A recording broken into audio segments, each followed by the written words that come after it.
우리 주 예수 그리스도 안에서 밝히 드러난 하나님의 사랑을 성신님을 통해 받고 계시는 성도 여러분, 우리는 지난 시간에 십계명, 특별히 십계명의 첫 마디인 서문에 대해서 고백하였습니다. 십계명의 서문에서는 주님께서 먼저 우리에게 무엇을 명하시기 이전에 하나님께서 우리를 얼마나 사랑하시고 또 우리를 구원해 주실 수 있는 분이신지를 기억하게 해주셨습니다.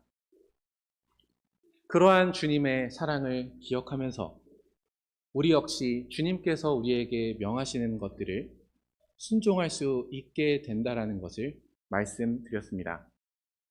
특별히 오늘 우리는 최고의 사랑, 곧 궁극의 사랑인 그리스도 안에서 베풀어진 하나님의 사랑을 받은 사람들로서 오늘 우리에게 명하시는 십계명도 우리에게 주어진 오늘의 계명인 줄로 알고 지키게 될 수 있다는 것을 말씀드렸습니다.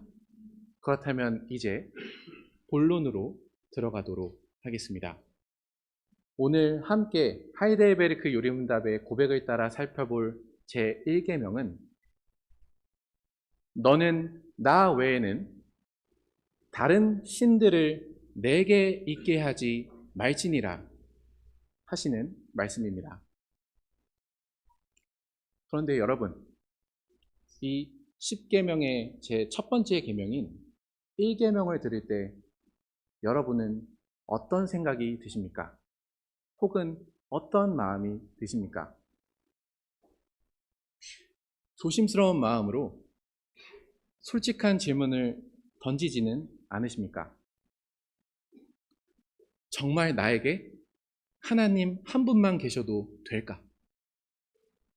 내가 살아가기 위해선 돈도 필요하고 내가 사랑하는 가족이나 배우자나 또 친구들도 필요한데 또 이러한 생활이 가능하게 하는 안정적인 사회도 필요하고 그 사회를 지켜줄 국가의 막강한 군사력도 필요한데 정말 나에게 하나님 한 분만 있어도 되는 걸까?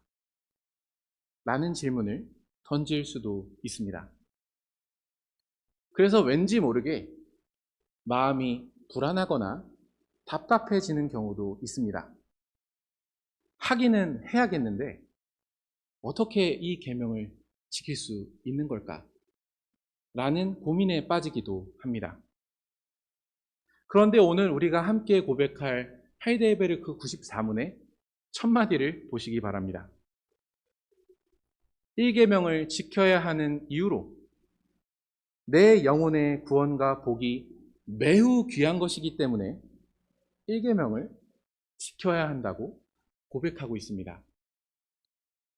오늘 오후 말씀을 통해서 우리도 이러한 고백에 함께 참여하게 되기를 바랍니다. 그래서 오늘 강설의 제목은 1계명, 주님만 사랑하도록 부르시는 은혜의 명령입니다. 오늘은 먼저 94문과 95문을 함께 고백하고 이어서 신명기 6장의 본문을 중심으로 하나님의 말씀을 듣고자 합니다.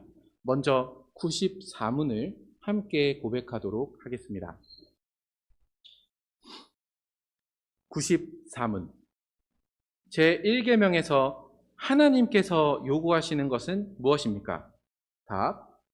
내 영혼의 구원과 복이 매우 귀한 것이기 때문에 나는 온갖 우상숭배, 마술과 점치는 일과 미신, 성인이나 다른 피조물에게 기도하는 것을 피하고 멀리해야 합니다.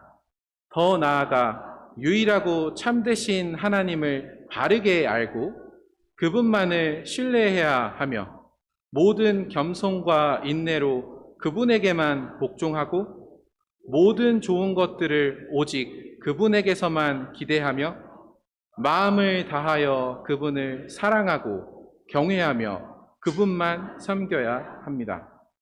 그러함으로 지극히 작은 일이라도 하나님의 뜻을 거슬러 행하기보다는 오히려 모든 피조물을 포기합니다. 95문.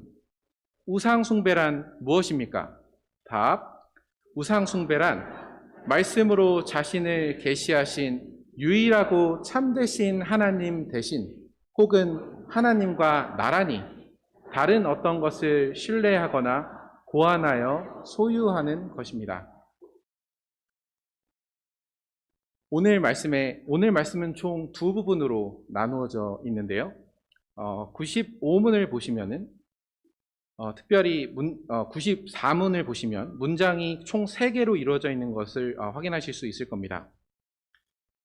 오늘 강설의 첫 번째 부분은 나는 온갖 우상숭배부터 피하고 멀리해야 합니다. 이 부분을 중심으로 첫 번째 부분을 말씀드릴 거고요. 그리고 이어서 더 나아가부터 끝까지 두 번째 부분을 말씀드리도록 하려고 합니다. 오늘 먼저 첫 번째로 살필 부분의 제목은 1계명을 통해 다른 신들을 섬기지 않게 하시는 주님의 은혜입니다. 1계명을 통해 다른 신들을 섬기지 않게 하시는 하나님의 은혜입니다. 먼저 말씀드렸던 것과 같이 우리의 요리문답인 하이델베르크 요리문답은 94문의 첫 번째 답에서 내 영혼의 구원과 복이 매우 귀한 것이기 때문에 1계명을 지켜야 한다고 고백하고 있습니다. 이 말은 우리가 하나님 외에 다른 것들을 섬기고 의지할 때 우리 영혼의 구원과 복은 없다라는 것을 고백하고 있는 것입니다. 그러니 1차적으로는 하나님께만 구원을 바랄 수 있다는 것을 말하고 있는 것이겠습니다. 그런데 우리는 이 1계명을 조금 더 자세히 알기 위해서 도대체 이 1계명을 누구한테 주셨는지, 어떤 상태에 있는 사람들에게 주셨는지를 먼저 확인할 필요가 있습니다. 그 사실을 신명기 6장의 본문을 통해서 살펴보고자 합니다. 대신에 먼저 신명기 6장의 오늘 읽은 본문의 뒷부분인 10절부터 15절을 먼저 살피고자 합니다. 제가 신명기 6장 10절과 11절을 낭독하도록 하겠습니다.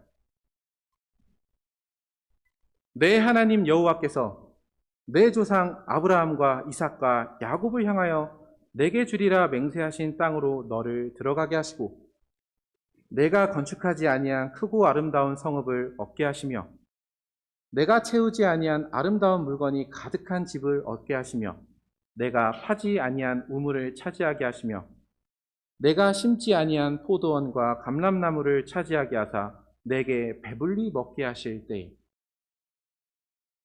이 말씀이 주어졌던 시간은 저번 주 오후 강설에 말씀드렸던 본문과 이어지는 상황입니다. 이제 이집트에서 구원을 받은 자녀 세대는 본격적으로 가나안 정복 전쟁을 준비하고 있습니다. 그러한 때에 하나님께서는 그들이 차지하게 될 재산 목록을 아주 많이 알려주십니다. 이 전쟁은 사람의 눈으로 볼 땐 결코 쉬운 전쟁이 아닙니다. 자녀 세대는 광야에서 나고 자란 세대입니다. 이들이 싸워야 될 사람들은 체격도 훨씬 크고 무기도 좋으며 그들이 지키고 있는 요새는 훨씬 더 강합니다. 하지만 이러한 상황 속에서 마치 그 백성을 격려해 주시는 것처럼 그들이 차지하게 될 많은 재산 목록을 말씀해 주시고 계신 것 같습니다. 하지만 분명히 이러한 목적도 있겠지만 주님께서는 더 중요하게 생각하고 계시는 것이 사실 있었습니다. 그것이 무엇인지 신명기 6장 12절 13절에서 확인하고자 합니다. 제가 낭독하도록 하겠습니다. 너는 조심하여 너를 애굽 땅 종되었던 집에서 인도하여 내신 여호와를 잊지 말고 내 하나님 여호와를 경외하며 그를 섬기며 그의 이름으로 맹세할 것이니라. 주님께서는 분명 이들이 가나안 땅에 들어갈 것을 기정사실화하시고 그 땅에서 얻을 재산 목록을 많이 말씀해 주셨는데 갑자기 조심하라, 이렇게 말씀해 주십니다. 무엇을 조심하라 하시는가 하면 바로 여호와 하나님을 잊는 것을 조심하라고 말씀해 주십니다. 특별히 애굽 땅 종되었던 땅에서 인도하여 낸 여호와 하나님, 그래서 가나안 땅에 들어가게 하셔서 그 모든 풍성한 제사 목록을 주신 그 하나님을 잊지 않도록 조심해라, 이렇게 말씀하여 주시는 것입니다. 그런데 여기서 우리는 한 번 더 질문을 던집니다. 이제 장차 주실 풍요로운 재산 목록과 하나님을 잊는 것이 왜 관계가 있는 것입니까? 당연히 그것을 주신 하나님만 의지하며 살아가면 되는 것 아닙니까? 그 이유를 이어지는 14절에서 확인할 수 있습니다. 너희는 다른 신들, 곧 내 사면에 있는 백성의 신들을 따르지 말라. 주님께서 참으로 많은 복을 약속해 주시면서 그것을 또 확증해 주시면서 나를 잊지 마라 라고 말씀해 주신 이유는, 사실 이제 그 땅에 들어가서 살게 될 많은 사람들은 하나님께서 주신 모든 은혜를 받고서도 다른 신을 바라보고 있기 때문입니다. 분명히 하나님께서 주신 것인데 하나님을 바라보지 못하게 하는 온갖 신들이 그들의 사면에, 쉽게 말해서 그들 빼고 모두가 다 그렇게 살고 있는 것입니다. 이해를 조금 더 구체적으로 도와드리기 위해서 그들이 들어간 가나안 땅과 또 그 인근 지역에서 어떻게 다른 신들을 섬기고 살았는지 잠깐 소개해 드리겠습니다. 먼저 가나안 땅은 이집트와 같은 땅은 아니었습니다.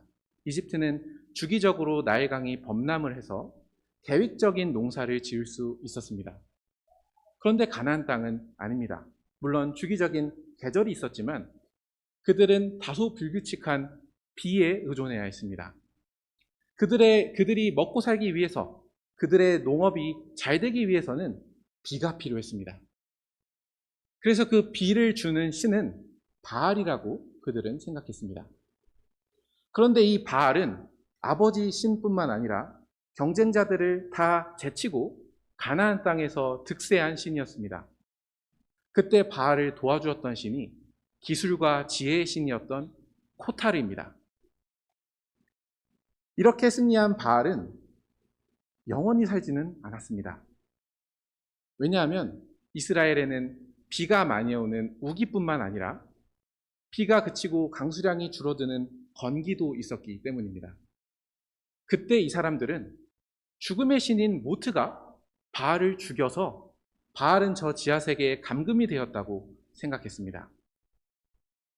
그런데 언제까지나 건기가 지속되는 건 아니겠죠? 그래서 건기에서 우기로 넘어갈 때는 아나트라는 여신을 숭배했습니다. 이 아나트는 바알의 누이이자 아내였습니다. 막장 드라마죠. 이 아나트가 모트를 죽여서 지하에 갇혀있는 바알을 꺼내오기 때문에 이제 다시 비가 오는 것이라 생각했던 것입니다. 그런데 여러분, 농사를 지으시면 아시겠지만 비가 많이 온다고 농사가 잘 되는 것은 아닙니다. 땅이 비옥해야 됩니다. 그래서 그 땅을 비옥하게 하는 신은 바알의 어머니였던 아세라였습니다. 여러분의 표정을 보니 이런 것을 왜 이렇게 길게 설명하나, 이런 미신도 이런 것이 없다, 이렇게 생각하실 수도 있을 것 같습니다. 그런데 우리는 미신이 무엇인가에 대해서 조금 진지하게 생각할 필요가 있습니다. 미신은 기본적으로 사람이 이 세계를 바라보는 관점입니다.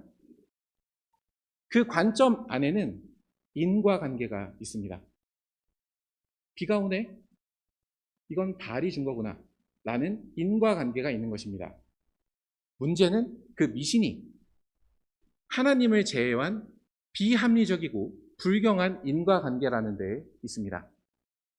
나름대로 지금처럼 기상 관측 시스템이 발달하지 않았던 시기에 그들의 상상력을 가지고 이런저런 신들도 만들고 인과관계도 만들고 그렇게 스토리를 짜서 이 세상을 살아갔지만 중요한 것은 그들이 생각한 그 인과관계에서는 하나님을 바라볼 수 없었다라는 것입니다.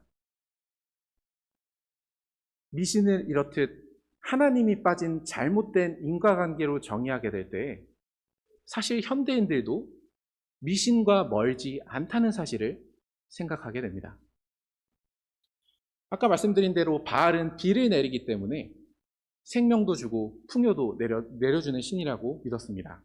우리는 바알을 섬기진 않습니다. 하지만 그 바알의 자리에 돈을 갖다 놓습니다. 돈이 나에게 생명을 주고 돈이 나를 풍요롭게 하겠다고 믿습니다. 그래서 하나님께서 나와 함께 하시는 그 사실보다 내 통장에서 나와 함께 하시는 그 돈이 훨씬 더 위로가 됩니다.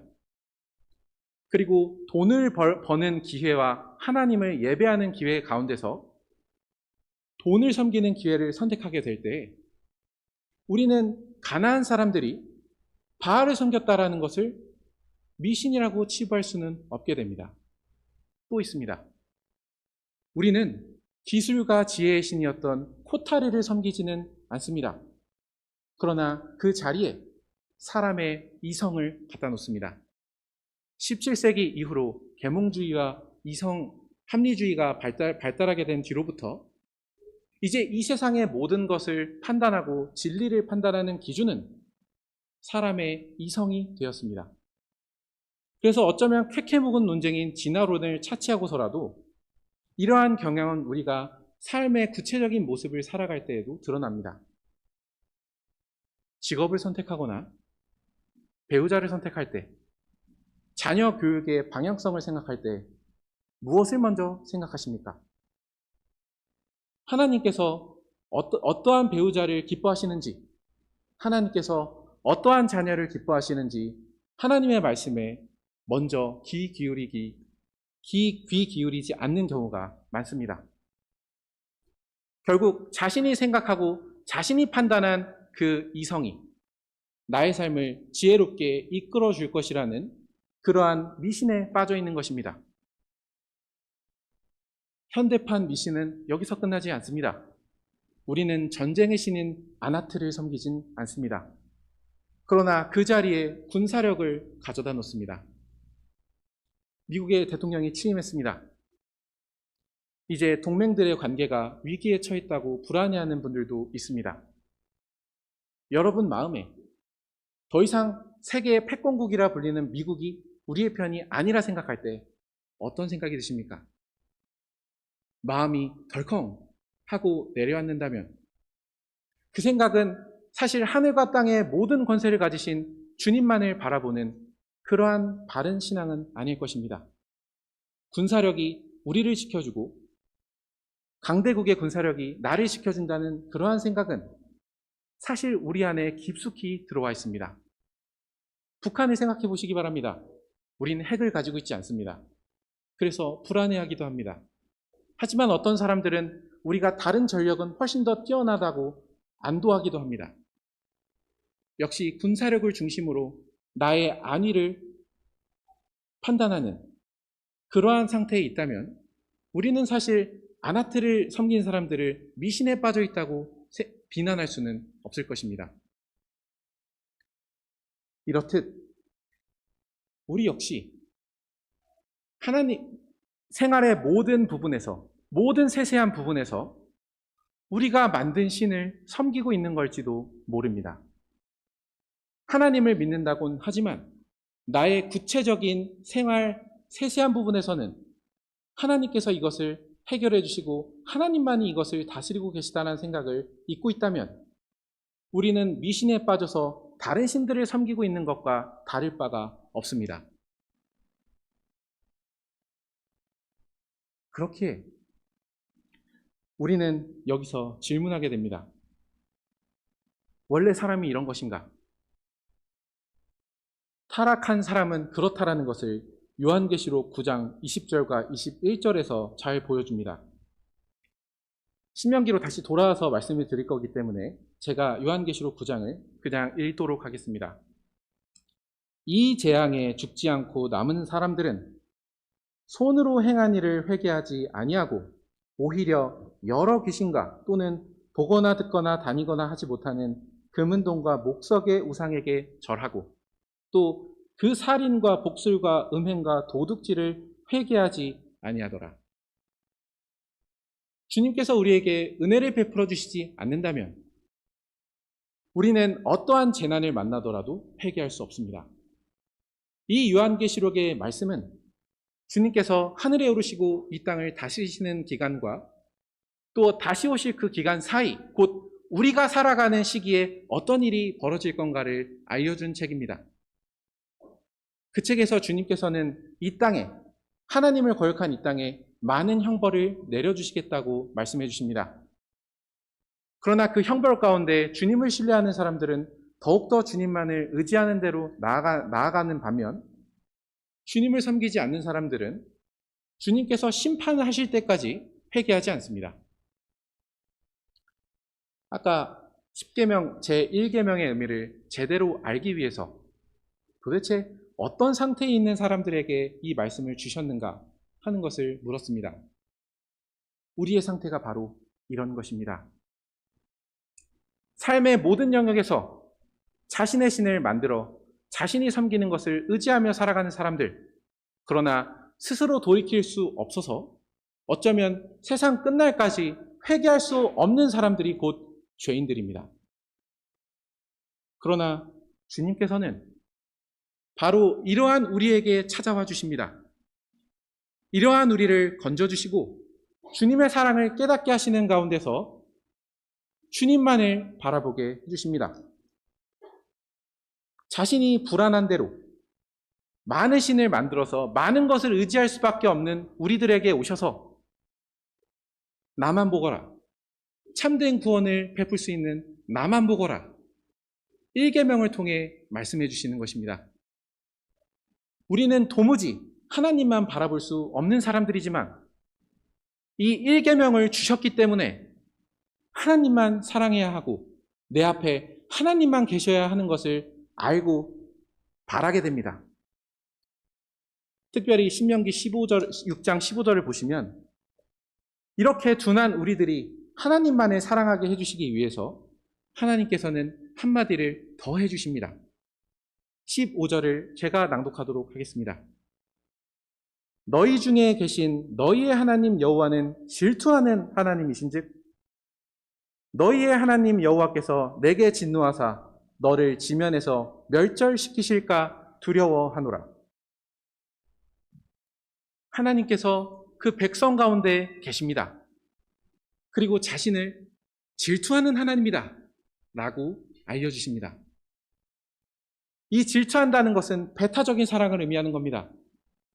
발락과 발람이 성대한 제사를 드리면서 하나님께 구애를 하고 뇌물을 바쳤습니다. 주님께서는 거기에 아랑곳하지 않으시고 자기의 백성을 오롯이 사랑해 주셨습니다. 우리가 이러한 사랑을 받고 있기 때문에 우리도 주님을 그렇게 사랑하도록 명하고 계신 것입니다. 하지만 우리는 때로 나태하고 느슨해질 수 있습니다. 그렇기 때문에 주님께서는 경고를 주시는 것입니다. 진노하실 거라 말씀하십니다. 하나님을 이토록 우리를 오롯이 사랑하시는 하나님을 배반하게 될 때 나는 진노할 거다. 자신의 감정을 내어주십니다. 그 목적은 우리가 어떻게 해서든지 상을 주시는 하나님을 소망하면서도 다른 한편으론 주님의 경고 가운데서 오로지 주님만 바라며 살아가도록 이러한 말씀을 주시는 것입니다. 이처럼 1계명에는 주님만을 사랑할 수 없는 우리들로 하여금 주님만 사랑하도록 원하시는 주님의 사랑의 뜻이 담겨 있습니다. 1계명은 짐이 아닙니다. 오히려 우리가 할 수 없고 상상할 수 없는 일들을 우리에게 명하시는 것입니다. 그것은 곧 너는 나만 사랑하거라 하시는 그 은혜의 명령을 우리에게 주시는 것입니다. 그렇다면 우리는 시작하면서 드린 질문으로 돌아갈 때가 되었습니다. 그렇다면 정말 한 분 하나님으로 충분한 것입니까? 오늘 강설의 두 번째 부분의 제목은 이렇습니다. 1계명을 통해 충만한 능력을 알게 하시는 주님의 은혜입니다. 1계명을 통해 충만한 주님의 능력을 알게 하시는 주님의 은혜입니다. 이 사실을 바로 확인하기 위해서 이제 신명기의 앞부분으로 넘어가도록 하겠습니다. 4절과 5절을 제가 읽도록 하겠습니다. 이스라엘아, 들으라. 우리 하나님 여호와는 오직 유일한 여호와이시니 너는 마음을 다하고 뜻을 다하고 힘을 다하여 내 하나님 여호와를 사랑하라. 4절과 5절에서 하나님께서 요구하시는 것은 한 가지입니다. 하나님은 한 분이시라는 것입니다. 그리고 그 한 분이신 여호와께서는 우리의 모든 것을 바쳐서 사랑할 만한 분이라는 것을 알려주고 계신 것입니다. 논리적인 비약이 있습니다. 한 분이시라는 사실이 왜 우리가 모든 것을 바쳐서 사랑해야 될 이유가 되는 것입니까? 사실 이 신명기 6장 4절 그리고 10계명의 첫째 계명은 그 당시 문화를 생각했을 때 고고한 명령입니다. 이 세상에서는 상상조차 할 수 없었던 명령입니다. 생각해 보시기 바랍니다. 비가 필요하면 바알을 만들었습니다. 땅이 비옥하기를 원하면 아세라를 만들었습니다. 바알이 다시 깨어나기 위해선 아나트가 필요하다고 얘기했습니다. 네, 한번 생각해 보시기 바랍니다. 바알은 땅을 비옥하게 할 수 없습니다. 비만 내릴 수 있습니다. 아세라는 전쟁을 이길 수는 없습니다. 그는 땅만 비옥하게 할 수 있습니다. 신들의 능력이 제한되어 있습니다. 사람이 만들어낸 신은 이처럼 사람의 상상력을 능가할 수는 없습니다. 그래서 그 능력은 제한적이고 때로는 죽기도 합니다. 그렇기 때문에 불안한 미래를 마주한 사람이 해야 될 것이 무엇이겠습니까? 할 수 있는 대로 상상해서 신을 만들어내는 것입니다. 그 신에게 능력을 부여하고 그 신을 열심히 섬기는 것, 그게 사람이 할 수 있는 최선입니다. 이스라엘 빼고 모든 민족이 이렇게 살고 있었습니다. 이렇게 있는 대로 신을 만들어내는 상황 속에서 주님께서는 고고하게 말씀하십니다. 이스라엘아, 들으라. 우리 하나님 여호와는 오직 유일한 여호와이시니. 이 말은 그 주변국들의 모든 신들의 능력을 다 합친 것보다 그 한 분 여호와 하나님의 능력이 차원이 다를 정도로 많으시다는 것입니다. 이스라엘 백성이 구원을 받기 위해서 필요한 모든 능력은 한 분 하나님 안에 충만하게 있기 때문에 바알과 같이 비만 내리는 왜소한 신들을 섬길 필요가 없는 것입니다. 이처럼 주님께서 오직 한 분이시기 때문에 너는 나 외에는 다른 신을 내게 있게 말지니라 명하십니다. 그 말이 함축하고 있는 바는 내가 너를 구원하고 사랑하기 위한 능력을 다 가지고 있다. 충만하게 가지고 있다. 라는 것을 알려주고 계시는 것입니다. 그 당시 문화에서는 충격적인 계시입니다. 그렇기에 충격적인 믿음이 필요한 그러한 계시였습니다. 오늘 우리도 마찬가지 아닙니까? 우리의 먹고 사는 문제에 돈은 필요합니다. 하지만 돈은 2차적인 것입니다. 그 영역에서 하나님께서 우리를 구원해 주실 수 있는 모든 능력을 가지고 계십니다. 직장을 선택할 때나 배우자를 선택할 때나 아이를 기를 때 필요한 지혜는 다른 어떤 박사에게 있는 게 아닙니다. 주님의 말씀 안에 충만히 거하고 있습니다. 그렇기에 우리는 지혜의 신을 섬길 필요가 없는 것입니다. 주님께서 이 땅을 자신의 뜻대로 감당하시고 때로는 전쟁도 쓰시고 전염병도 쓰시기 때문에 우리는 군사력을 신뢰할 필요가 없습니다. 우리를 지켜주는 힘은 군사력이 아니라 하나님의 전능하신 능력이기 때문입니다. 이렇듯 하나님께서 한 분이심을 계시해 주신 것은 하나님께서 한 분이시기 때문에 외소한 분이라는 것을 알려주신 것이 아닙니다. 정반대입니다. 하나님 안에만 우리의 구원에 필요한 모든 능력이 다 담겨 있다는 것, 그분께서만 그것을 소유하고 있다는 것을 알려주신 것입니다. 그렇기에 바울 사도는 로마서 10장 11절에서 13절에서 이렇게 이야기합니다. 이렇게 전합니다. 성경에 이르되 누구든지 그를 믿는 자는 부끄러움을 당하지 아니하리라 하니 유대인이나 헬라인이나 차별이 없습니다. 한 분이신 주께서 모든 사람의 주가 되사 그를 부르는 모든 사람에게 부요하시도다. 누구든지 주의 이름을 부르는 자는 구원을 받으리라. 주님께서는 누구든지 주님을 믿고 주님을 부르는 사람에게 부요하시다라고 이야기합니다. 충만하시다라는 이야기입니다. 여러분, 어떤 사람을 도우려고 할 때 그 사람의 어려운 상황에서 한번 그 사람을 나오게 하기 위해서 얼마나 많은 능력이 필요한지 모르실 겁니다. 그러나 주님께서는 한 사람이 아니라 한 민족도 아니고 이 세상의 모든 사람이 각각의 상황에서 필요한 구원의 능력을 다 가지고 계신 분입니다. 그렇기에 그들에게 필요한 능력을 부유하게 선언해 주시면서 오직 주님께서만 모든 사람을 구원할 능력을 홀로 충만하게 가지고 계시다라는 것을 알려주고 계신 것입니다. 이로써 우리가 한 분 하나님을 통해서 가져야 되는 확신이 생깁니다. 다른 데선 구원의 능력을 바랄 수가 없습니다. 한 분이신 그 하나님 안에 우리의 구원에 필요한 모든 능력이 그리고 우리를 향한 그 구원의 사랑이 충만하게 담겨있기 때문입니다. 그렇기 때문에 우리의 요리문답은 하나님, 참되고 유일하신 하나님을 바르게 알고 라고 고백합니다. 이렇게 참되고 유일하신 하나님께서 충만하신 구원의 하나님이라는 것을 우리가 바르게 알 때 우리는 오직 주님만 신뢰할 수밖에 없습니다. 그렇기에 우리의 요리문답이 그분만을 신뢰하며 라고 고백할 때 우리는 아멘 하며 화답할 수 있는 것입니다. 이렇게 유일하고 충만하신 구원의 하나님을 바르게 알고 신뢰할 때 또한 우리는 흔들리지 않습니다. 주님께서 이 세상을 우리가 살아가게 하실 때 우리가 항상 편한 일을 당하는 것이 아닙니다.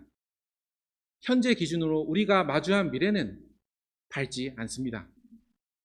기후재난으로 인해서 우리가 살아가고 있는 대부분의 주거지가 살 수 없는 곳이 될 것이라는 경고가 이곳저곳에서 나오고 있습니다. 그리고 먹고 살기가 힘들어지고 있기 때문에 더 이상 국가들은 서로 도우려 하지 않습니다. 서로 각자 도생의 시기를 보낼 것입니다.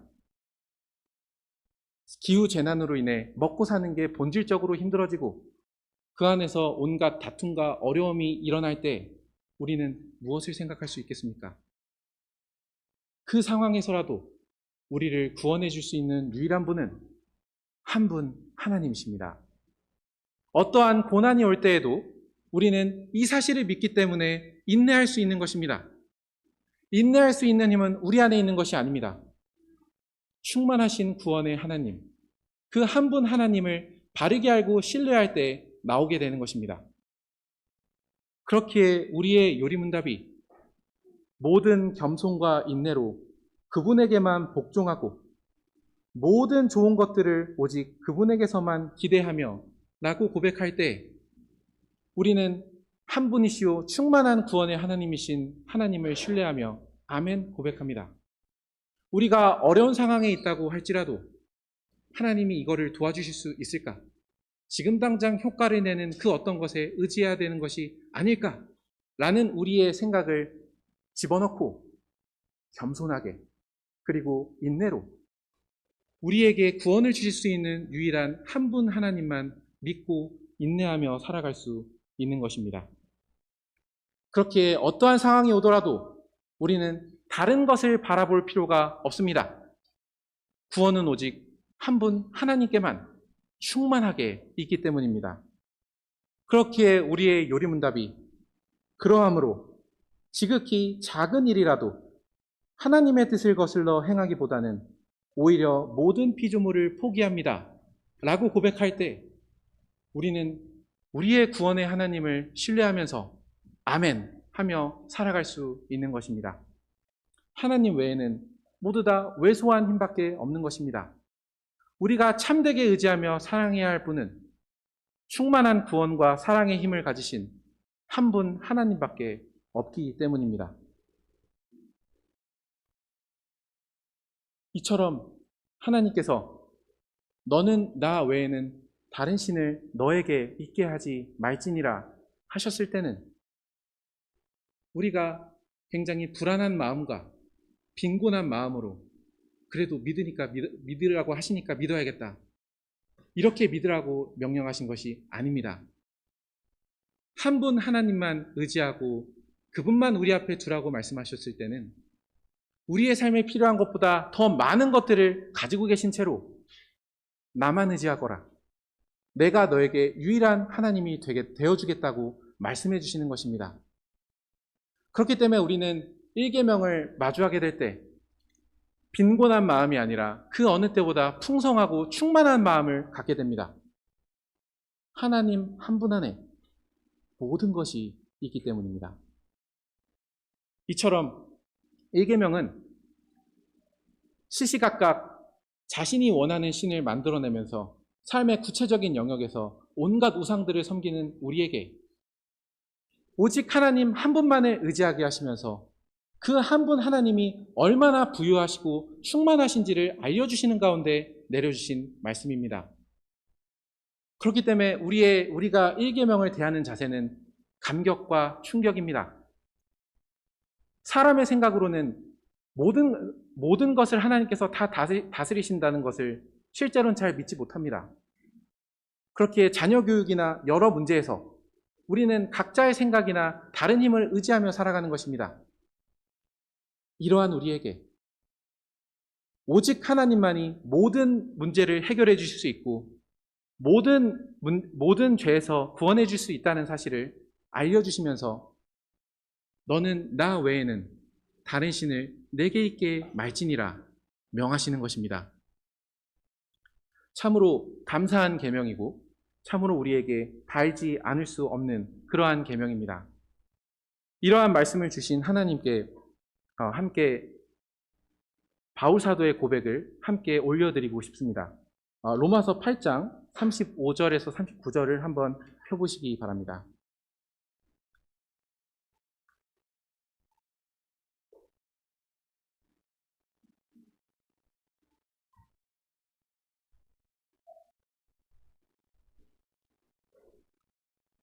(35절과) (39절까지) 교독의 형식으로 우리의 신앙을 같이 고백하도록 하겠습니다. 제가 먼저 읽겠습니다.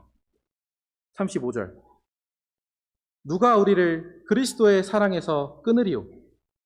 환난이나 곤고나 박해나 기근이나 적신이나 위험이나 칼이랴.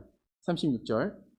기록된 바 우리가 종일 주를 위하여 죽임을 당하게 되며 도살당할 양같이 여김을 받았나이다 함과 같으니라. 그러나 이 모든 일에 우리를 사랑하시는 이로 말미암아 우리가 넉넉히 이기느니라. 38절. 내가 확신하노니 사망이나 생명이나 천사들이나 권세자들이나 현재의 일이나 장래의 일이나 능력이나 39절. 높음이나 깊음이나 다른 어떤 피조물이라도 우리를 우리 주 예수 그리스도 안에 있는 하나님의 사랑에서 끊을 수 없으리라. 특별히 36절을 보시기 바랍니다. 우리가 종일 주를 위하여 죽임을 당하게 되었다고 합니다. 도살당할 양같이 여김을 받았다 합니다. 이것은 원래 우리 주님께 적용되었던 예언입니다. 하지만 우리는 그리스도의 사랑을 받은 자로서 그리스도와 같은 고난에 참여하게 됩니다.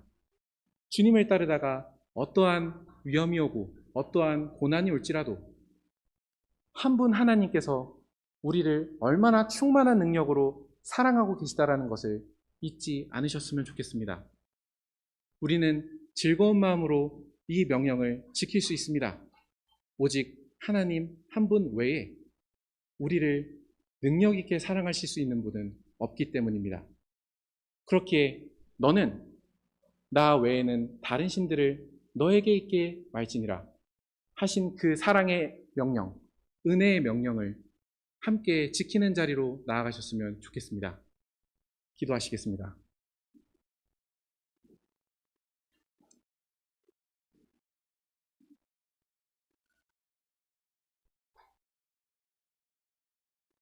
사랑의 하나님, 오늘도 그 크신 사랑 안에서 1계명을 저희에게 명하시니 참으로 감사드립니다. 저희는 본래 모든 삶의 영역에서 스스로 의지해야 할 신을 선택하고 만들어 섬기는 비참한 우상 숭배자들의 운명을 가지고 있었습니다. 주님께서 은혜를 베풀어 주시지 않는다면 주님께서 다시 오실 그날까지 온갖 형벌을 당하면서도 회개할 수 없는 그러한 비참한 운명을 가지고 있었습니다. 그러나 아버지 하나님께서는 그 크신 사랑으로 그리스도 안에서 저희를 건져주시고 이제는 1계명을 저희에게 주셔서 주님만을 바라보게 하십니다. 참으로 감사드리고 감사드립니다. 또한 주님께서는 1계명을 통하여 한 분 하나님이심을 알려주시는 동시에 그 한 분께서 이 세상의 모든 것을 합친 것과는 비교할 수 없이 충만하고 풍성한 사랑과 구원의 능력을 가지고 계신 것도 알려주십니다. 그렇기에 저희는 저희의 구원에 필요한 어떤 것이라도 나약하고 빈약한 세상의 신들이 아니라 충만하고 부요하신 한 분 하나님께만 기대하고 구하게 됩니다. 그러하므로 저희가 이 세상에서 어떠한 상황을 마주하든지 당장 힘이 있어 보이고 효과 있어 보이는 그 어떠한 피조물도 의지하지 않게 해주시기를 구합니다.